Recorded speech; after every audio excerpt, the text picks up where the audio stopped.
What if the longest prophetic book in the Bible holds secrets that have been sitting in plain sight for 2,000 years? Not just predictions about the future. Keys to understanding the very heart of the gospel itself, hiding in plain view inside a book most people only know for a handful of famous verses. Most people know Isaiah for its famous verses, the virgin who will conceive, the suffering servant, the child called Wonderful Counselor, Mighty God, Everlasting Father, Prince of Peace. But behind those familiar verses is something almost no one talks about, a prophet whose entire life became a sermon, acted out in flesh and blood, decades before he wrote a word of it down on a scroll. His own children were walking prophecies, their names a message every time someone called them home for dinner in the streets of Jerusalem. He once walked through those same streets stripped and barefoot, not for a day, not for a single dramatic afternoon, but for 3 straight years, an entire season of his life turned into a single unbroken sign. Ancient tradition says he did not die of old age, quietly, surrounded by family. He was executed, sawn in half, inside the hollow of a tree, for refusing to bow to, and centuries after his death, in a cave near the Dead Sea, a shepherd chasing a lost goat threw a stone into a dark opening and heard something shatter, the first step toward uncovering a scroll that would prove his words had survived, letter, for over 2,000. Buried inside that same scroll is a single word, missing from later copies of the Bible, that changes how an entire chapter about the resurrection should be read. This is the story behind the prophet and his writings, a story of sacrifice, divine preservation, and prophecy fulfilled in ways that still startle scholars today, unearthed piece by piece from a book far stranger and far more alive than its familiar verse. Long before Isaiah wrote down a single prophecy, he was already living one, whether he wanted to or not, in ways that touched everyone closest to him. Start with his own household. Isaiah gave his 2 sons names that most parents would never dream of choosing, because their names were not really names in the ordinary sense. They were messages, worn like a sign hung around the neck for his first son was named Shear-Jashub, Hebrew for, a remnant shall return. Every time Isaiah called that boy in from playing in the street, every time a neighbor asked his name out of simple politeness, the answer itself was a prophecy, judgment is coming on this nation. His second son carried a name longer and stranger still, Marshal-al-Hashbaz, meaning, swift to the plunder, speedy to the spoil. God had Isaiah write this name on a large public tablet in front of official witnesses before the child was even conceived, so that no one could. The name announced, well in advance and on the public record, that Assyria would swiftly plunder Israel's enemies to the north. Picture what daily life must have looked like in that house, in very ordinary terms.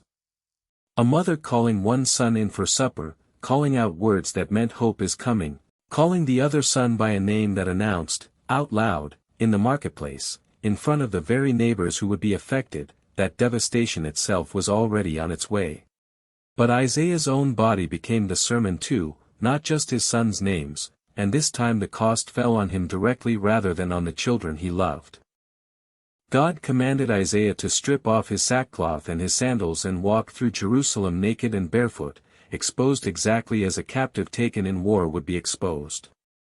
Not for an afternoon of shock value, the sign was aimed at Egypt and Cush, nations Judah was tempted to lean on for protection against the rising threat of Assyria.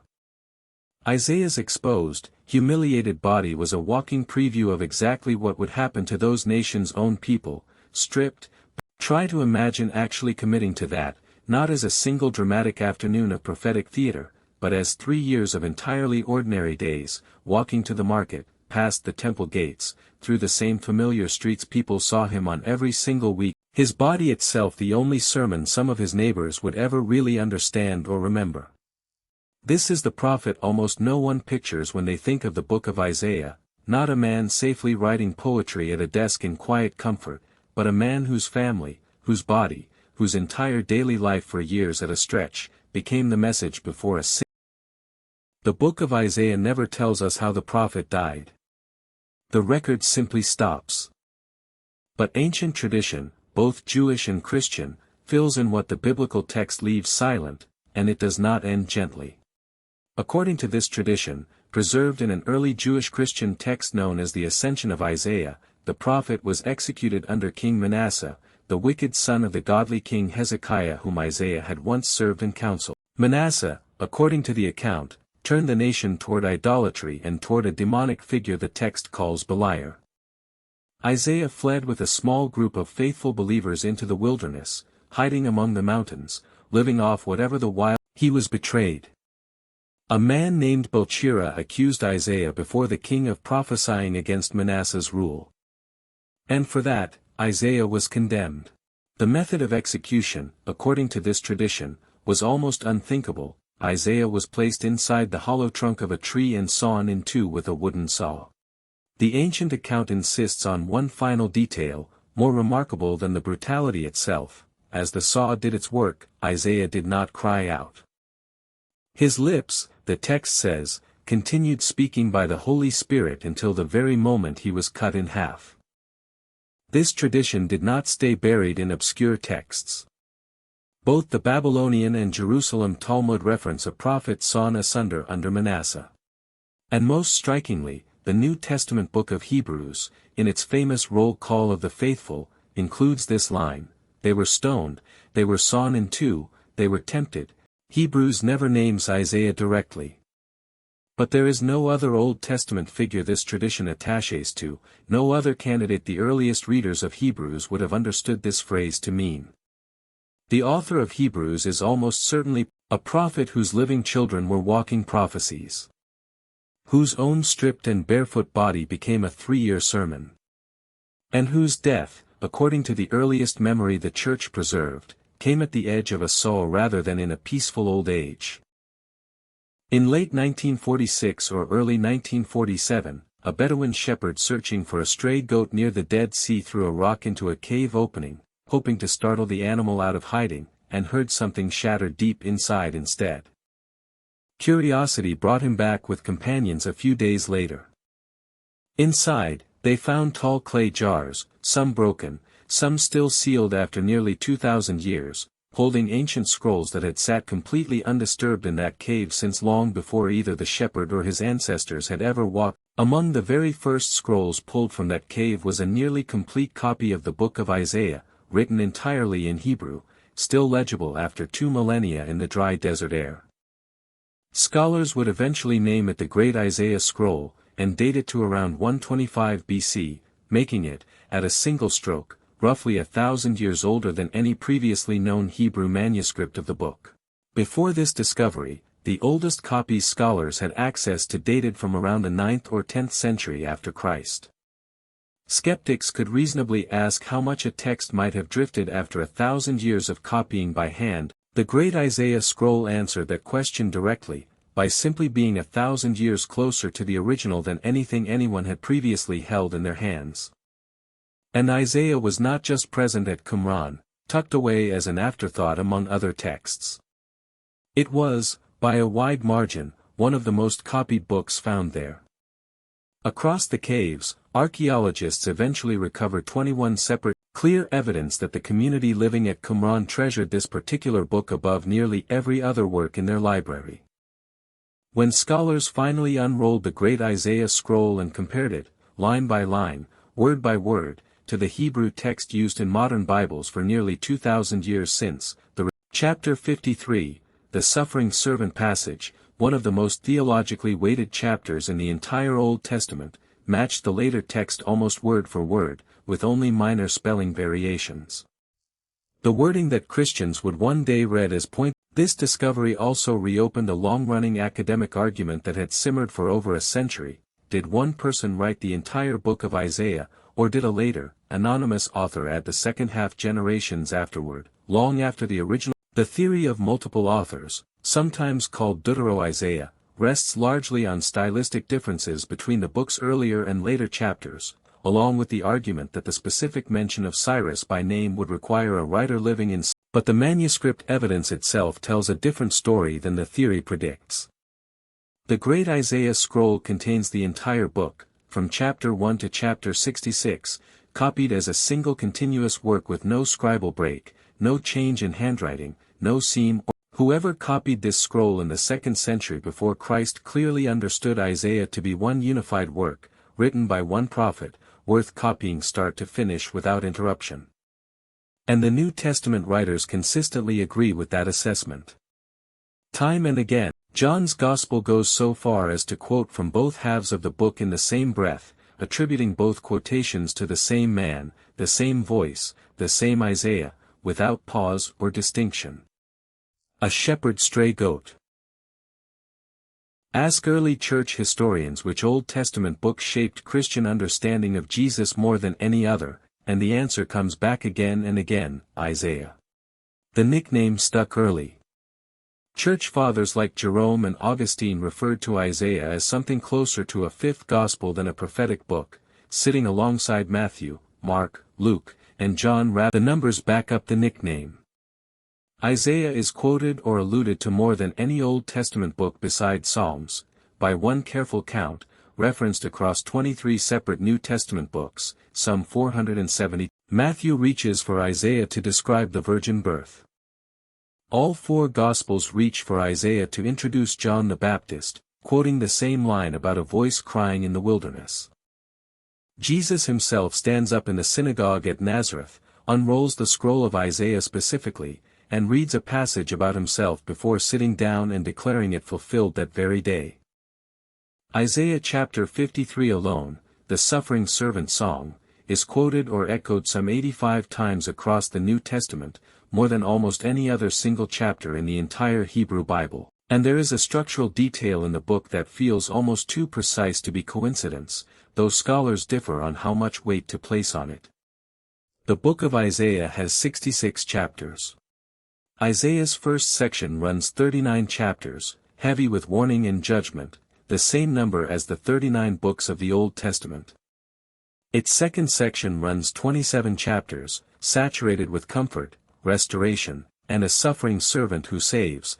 Whether that pattern is deliberate design or a striking coincidence noticed centuries later, it captures something true about how Christians have always read this book, not simply as one voice among many prophets, but as a book that somehow contains the entire shape of the story. That is why the earliest readers of the New Testament, encountering line after line lifted from Isaiah's pages, would have recognized exactly where those words came from, because Isaiah had already become their Old Testament's gospel, read and reread by the very generation. Of all the specific predictions inside the book of Isaiah, one stands apart for its audacity.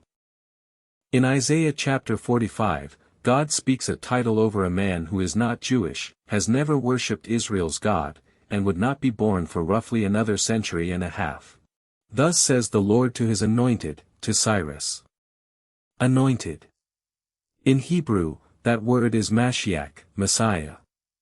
The very word later applied, with full theological. Cyrus was a Persian king, a pagan ruler who would eventually conquer Babylon and free the Jewish exiles held captive there, allowing them to return home and rebuild their temple.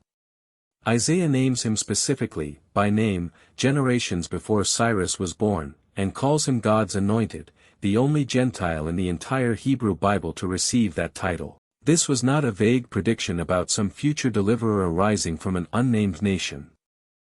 Isaiah gives an actual name that would one day belong to an actual historical king, and the fulfillment is recorded plainly in secular history as well as scripture. Cyrus the Great did conquer Babylon. Even more striking, God explains through Isaiah exactly why he would use a king who did not know him. For Jacob my servant's sake, and Israel my elect, I have even called you by your name, though you have. Cyrus never worshipped the God who named him. He served an empire, pursued his own ambitions, and likely never fully grasped the weight of what Isaiah had written about him more than a century before he took the throne. And yet Isaiah's prophecy did not require his belief to come true. A pagan king, named by a Hebrew prophet, given the same title later applied to the Messiah himself, evidence. This book insists again and again, that God's plan runs through nations and rulers. Return, for a moment, to that scroll pulled from the cave near the Dead Sea, because buried inside it is a single word that later copies of the Hebrew Bible do not contain. Isaiah 53 verse 11, in the version of the text used for most modern Bibles, reads that the suffering servant will see the result of the anguish of his soul, and be satisfied. He suffers, and afterward, the great Isaiah scroll fills in the missing word. In this 2,000-year-old copy, the line reads that the servant will suffer, and see light. Light. A single word, present in this ancient scroll and echoed in the ancient Greek translation of Isaiah known as the Septuagint, but missing from the later Hebrew text that most modern translations. That single word matters enormously for what this chapter is describing. A servant who suffers and then simply sees something unspecified could be read many ways. A servant who suffers, dies, and then sees light again is describing something much harder to read as anything other than resurrection, death giving way, unmistakably, to life on the other side of it. This one recovered word does not change Christian theology, which has always read Isaiah 53 as pointing toward a suffering, dying, and rising servant regardless. But it does something else, quietly remarkable. It shows that this reading is not a later Christian invention read backward into an ambiguous text. The word light was sitting in a Hebrew scroll a century or more before Jesus was ever born, testifying that this suffering servant, and this is not the only promise in Isaiah still waiting to be recognized in its final form. Isaiah 25 verse 8 makes a promise that sounds, on first reading, almost too large for its own chapter. He will swallow up death forever. Read that promise again, and then turn to the very last book of the Bible. Revelation 21 describes the new heaven and the new earth, and says this: God will wipe away every tear from their eyes. The wording is not merely similar. It is the same promise, spoken first through an 8th century before Christ prophet, and finally delivered, word for word, in the Bible's final chapters. A single missing word, restored from a forgotten cave. A single ancient promise, completed a book later than most readers ever think to check. Start again with the man himself, not a distant author safely composing poetry in the comfort of a quiet study, but a prophet whose own children carried his message in their names every day of their childhood. Whose own body became a 3-year sermon walked out on the streets of Jerusalem in full view of neighbors and strangers alike, and whose own life ended, according to the earliest Christian memory preserved of him, at the edge of a saw rather than in peaceful old age surrounded by family.